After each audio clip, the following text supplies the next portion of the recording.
Now at 10, the Carthage School District hires 30 new teachers, but still lacks in other areas.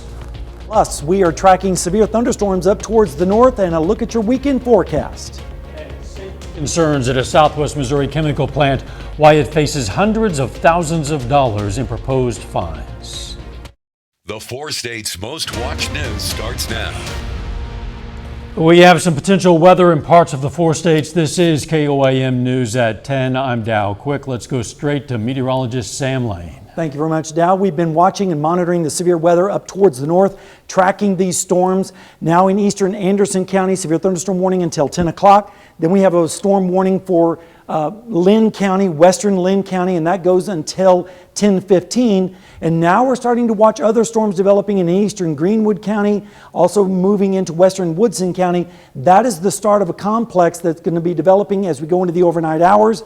Temperatures dropping through the 80s all the way down to 74 degrees with scattered showers and storms rolling through our area. And looking down the lane, we have severe weather tonight, scattered storms tomorrow, slightly cooler for the weekend, and then the heat comes back in force next week. And of course, I'll have all the details on the current severe weather as well as our forecast in just a bit. Dow? All right, catch you in a few. Air conditioners are humming nonstop across southwest Missouri as temperatures topped out around 100 today. Nicolette Zangara shows us ways to keep our HVAC systems from failing and how to save a little money along the way. What we're looking at here is an air conditioning graveyard, and this is built up only over the last 7 days. Professionals with Callahan Heating and Cooling say they're expecting more units by the end of this week as dangerous heat sets in. But there are easy ways to maintain your system and save money on your air conditioning. Make sure you have clean filters in there. If you haven't changed the filters in a while, now's the time to do that because they will be running overtime. They're going to be working really hard for the next few days. Maintenance is priority number 1 with your HVAC system. The average lifespan of a unit in the state of Missouri is 12 to 15 years, and that's with yearly system checks, cleanings, and air filter replacements. Timing is key to save money on your energy bill. And if it's the hottest part of the day, probably not a good idea to go ahead and bake a cake with the oven. That oven is going to put a ton of heat into the house that your air conditioner has to combat. So you'll start losing temperature based on that. Same thing with the dryer. If you're one who leaves the bathroom fan on, Callahan recommends nipping that habit in the bud. That vent fan is sucking air up and out. That air has to get replaced. Callahan says the best time to get your HVAC system checked is in the early spring. That way you can fix any problems that happen in the winter and you can prevent your air conditioner from going out in the dead of summer. Today's a big day for Missouri Southern. The school is celebrating the 20th anniversary of its university status. Missouri Southern was formerly known as Missouri Southern State College. On July 12th of 2003, then Missouri Governor Bob Holden signed a bill on the Missouri Southern campus that elevated the status of the institution from college to university. The former governor was today's guest of honor. Not only did the bill change Southern status, it also allowed the university to offer graduate programs. Former Senator Gary Nodler was also at today's ceremony. He played a role in shepherding the legislation through the Missouri Senate. I saw these people, men and women, who were about to get their master's degree from Missouri Southern State, who might never have been able to do that if this institution hadn't become a university. I had an epiphany and I realized what a big deal it was for the opportunities that it created for people to be able to advance professionally and educationally without leaving Joplin. Over the past 2 decades, Missouri Southern added various graduate degrees in fields including business, education, and justice studies. Most recently, the university added new graduate degrees in healthcare administration and data analytics. About 30 new teachers will join the Carthage School District in the fall, fewer than half the number of new educators hired last year. New hires will have more training before classes starting on August 21st. While the district has only 2 teaching positions still open, Carthage is still looking for bus drivers, substitute custodians, and nurses and other employees. Most of our positions just require a high school diploma. A couple of our in-classroom positions do require 60 college credits or something similar to that. But there are opportunities for us to help train people and get them to where they need to be to join us. I've gotten to see it on the parent side, and now I'll get to see it on the teacher side, and kind of see those commingling and have that opportunity to build relationships with parents like my kids' teachers were able to build relationships with me. The Carthage Schools Hiring Fair will be 2 weeks from today. You can find the information about it on our website, KOAMnewsnow.com. Mercy Hospital expanded their outreach in southeast Kansas, and today they prepared for the opening of new clinics in Pittsburgh. The healthcare provider celebrated by blessing the clinics at 2305 Tucker Terrace and 1015 Mount Carmel Place. Doctors Jacqueline Orender and Holly Cranston will lead the new clinics. And we have joined the Mercy family. Both of us have been independent physicians here in the Pittsburgh community for several years. We're colleagues, we're call partners, so we've known each other for a long time, and we both decided that it was time to go to work for somebody, and we chose Mercy. Mercy acquired the clinics in May. Some kids in southeast Kansas are building their future. Pitt State today hosted their Construct Your Future program for area youth to learn and to enjoy. Organizers say the program consists of 2 levels. One level kicked off this morning for children ages 9 to 14. That included activities such as bridge building, problem solving, GPS usage. The director of the School of Construction says she didn't have to teach the kids everything. They already knew a lot of things on their own, it turns out. Level 2 begins on Monday. That'll include building walls, pouring concrete, and constructing a doghouse. There are some new faces at the Jasper and Newton County Salvation Army. They announced new leaders in Captains Bill and Deb Middendorp. They're not from the area, but they do have 6 years of experience in homeless street outreach in Chicago and in South Dakota, and Bill says they were made for this. It's our calling. We're here to reach out to the people who are forgotten about, reach out to those that are living on the fringes. You know, it's what the Salvation Army started doing. It's what we continue to do. And, you know, we're there when people need help. The Middendorps say they're excited to join the existing teams of dedicated employees and volunteers. Still ahead, why a Southwest Missouri chemical plant faces proposed fines for safety concerns. Plus, the U.S. Department of Energy gives Kansas a massive boost for its electrical grid. Investigators in Laclede County, Missouri are trying to piece together what led to a man's death. His body was found northwest of Lebanon, Missouri. The sheriff says they're looking for a 1994 white Ford pickup connected to a house fire over the weekend.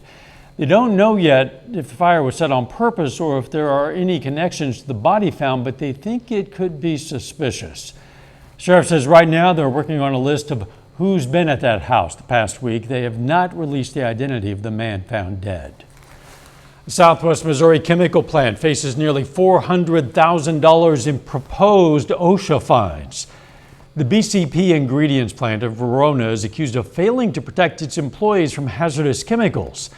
It's all linked to ethylene oxide, a toxic chemical tied to cancer. Federal investigators say the plant fails to train workers on what to do if there's a chemical release.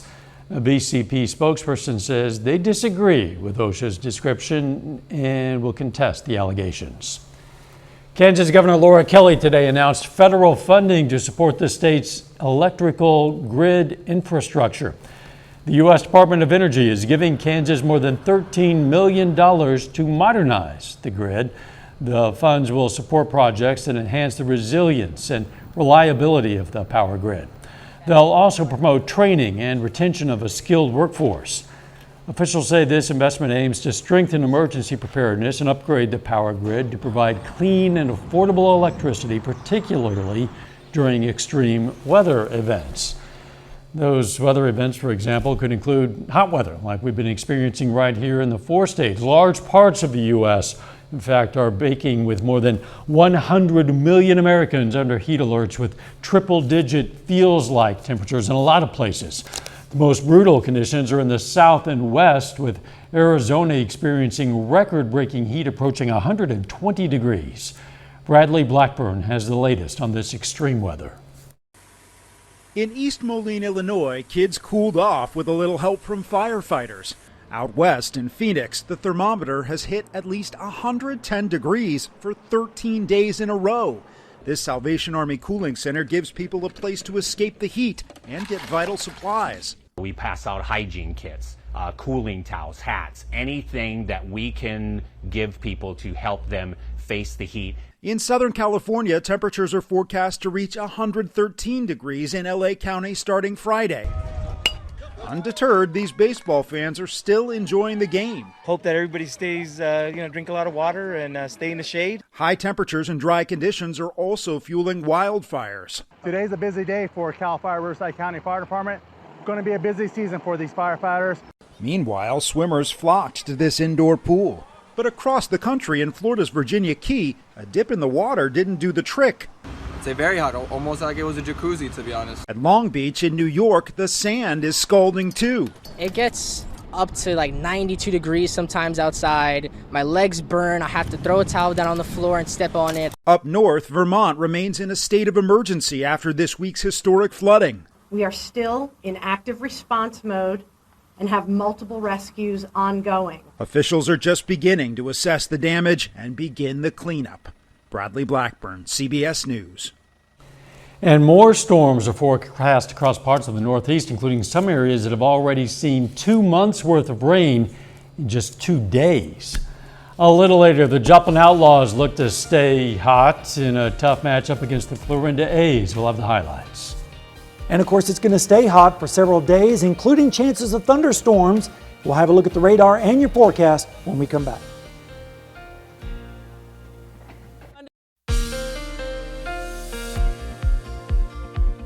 Well, we've had a little bit of everything the last few days, almost record cool mornings the other day. Today 102, now we're dealing with severe weather. So we have it all here in the 4 states. Thank goodness we didn't have any tornadoes. This was in Elgin, Illinois earlier this evening. A beautiful white tornado there doing quite a bit of damage. Even a rainbow appeared next to the tornado a little bit later. But thank goodness we don't have anything like that to worry about. Instead, we just have some garden variety showers and thunderstorms with some severe storms thrown in up to the north especially. Now we have a new warning that's in until 11 o'clock up there near Fort Scott. Zooming in on that activity, you can see that over the last few hours, these storms have basically not made much progress to the south. They're basically moving almost from west to east with tremendous amounts of lightning with these storms. We are expecting more storms to develop further back to the south and west. We're also watching some gusty winds right now near Blue Mound, between Mildred and Blue Mound. That's going to be moving along the county line there over the next few minutes north of Highway 65. So you folks there near Freedom and also south of Blue Mound, you might be dealing with some gusty winds over the next half hour. We are under a severe thunderstorm watch until 3 a.m. That includes all of southeastern Kansas and all of southwestern Missouri. So it's going to be a long night for us here in the Skywatch Weather Center. Right now in Seneca, Missouri, it's a beautiful evening at Indigo Sky Casino and Resort, but they're also expecting some scattered showers and storms later on tonight. We made it up to 102 today after starting out at 71, which was above the normals of 90 and 70, but we're still way behind on the rainfall. 10 inches now so far for just this year. Temperatures a little bit cooler up to the north in Nevada where it's 87, 81 rain cool degrees in Stockton, 87 in Iola, and it's still in the upper 80s down to the south, and 87 in Anderson. When you factor in the dew point tomorrow along with the heat, it's going to feel miserable once again, especially on the Oklahoma side with heat indexes over 110, 112 at Nowata, 112 in Veneta, 104 in Baxter Springs. So another steamy day, especially with the rainfall that we're going to get tonight added to the heat tomorrow. And then as we go into Friday, a little bit more comfortable with temperatures a little bit lower, but still it's going to feel like it's in the upper 90s out towards the west. Rain chances tonight, pretty much a sure bet across the area, then decreasing as we go through the afternoon tomorrow, then picking up once again tomorrow night into Friday morning. So we have several rounds of showers and storms over the next few days, and that's good because it's going to be producing quite a bit of rainfall in selected areas. Not everybody's going to get a lot of rain, but some areas could pick up several inches of rain. The European model is forecasting a larger area of heavier rain, so hopefully that will verify, as we need something to put a dent in this drought. Temperatures tonight are going to be dropping into the 70s with scattered storms around by about 2 a.m. across the area. Then as we go into the morning, that starts to move away with lows in the lower 70s. Then tomorrow afternoon, scattered thunderstorms developing once again in the evening hours with highs in the mid-90s. And then notice here comes the next round of storms developing across our area tomorrow night into Friday morning. Then as we go through Friday afternoon, clearing out once again, highs in the 90s, but then yet here comes the next wave coming down from the north and west, generating showers and storms as we go into Saturday morning with lows in the 70s. Over the next 7 days, 40% chance of storms tomorrow, and again, that's going to be tomorrow night into Friday morning, then another round on Friday, then another round Friday night into Saturday morning. So we'll hopefully cool off a little bit as we head towards the weekend, but check out next week. We go right back into the furnace with temperatures approaching 100 degrees by the end of next week. But at least now we get some rain in the meantime. Let's hope a lot of people get plenty of it in the Me next too, few yes, days. I hope so. Thanks, Sam. A reminder, tomorrow KOAM and Fox 14 will host a telethon to raise money for Hero Fund USA. Hero Fund was founded in 2016 in Blue Springs, Missouri. Its mission is to provide funding for first responders, safety equipment, and resources, including bulletproof vests, firefighting equipment, water rescue equipment, that sort of thing. The telethon is going to run virtually all day. It starts at 6 a.m., goes through 6:30 p.m. You'll be able to donate through the Hero Fund website or by calling or texting, or of course, in person. John Dale's here now. The Outlaws are playing their best at the most important time of the season. Yeah, they certainly are. Just under 2 weeks remaining in the regular season. Joplin tries for a third win in a row tonight. And Pitt State Volleyball makes an addition to its roster in the midst of its offseason. Those stories and more right after the break.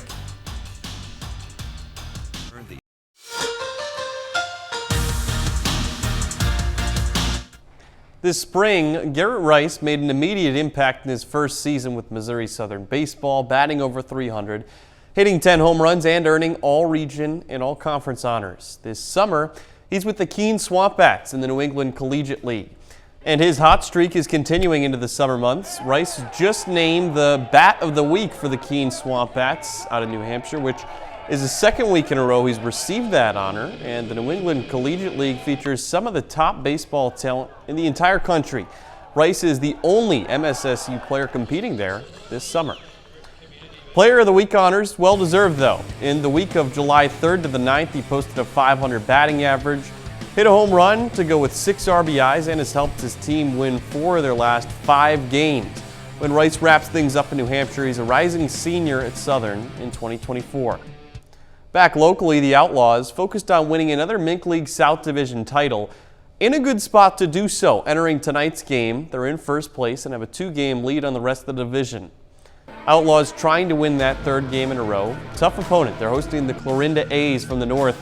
Pitchers duel for most of the game. Clarinda starter Luke Spencer gets a strikeout here in the 2nd. He'd finished with 6 of those.